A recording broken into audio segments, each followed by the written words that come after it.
Hello, time for the last problem, and this one is another difficult proof, problem number 7, and here is its formulation.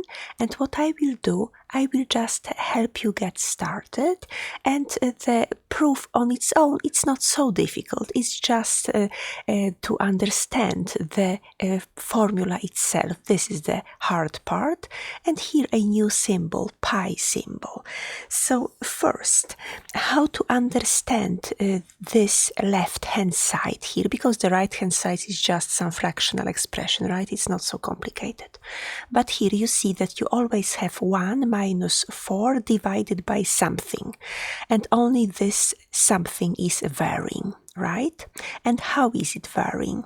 You see here in this last one, you see that we actually take an odd number, you see this, right? Because 2n is an even number. If you subtract 1, you produce an odd number, and you have to square it. And the question is, how many of them do we have? So let's have a look. 1 can be written as 2 times 1 minus 1, right?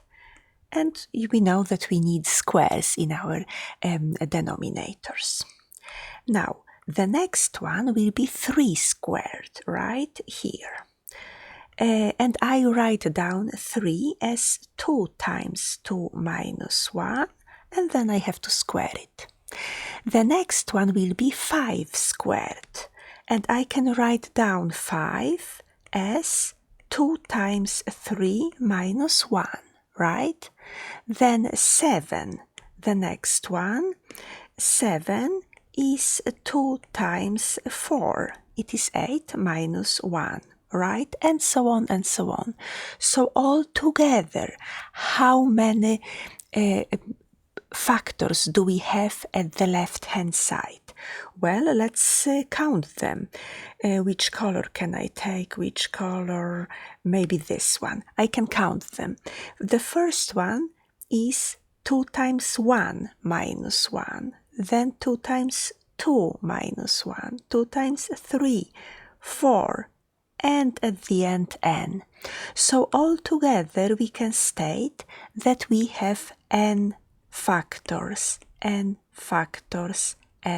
the left-hand side.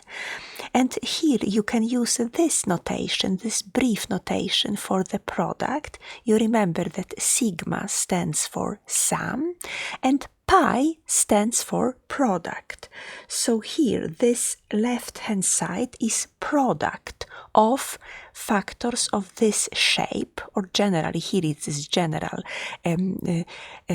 form of each factor. So you can write them down as 1 minus 4 divided by, so this is the constant part, and this variable part is the denominator. So you see that it will always be 2 times something minus 1 and all squared.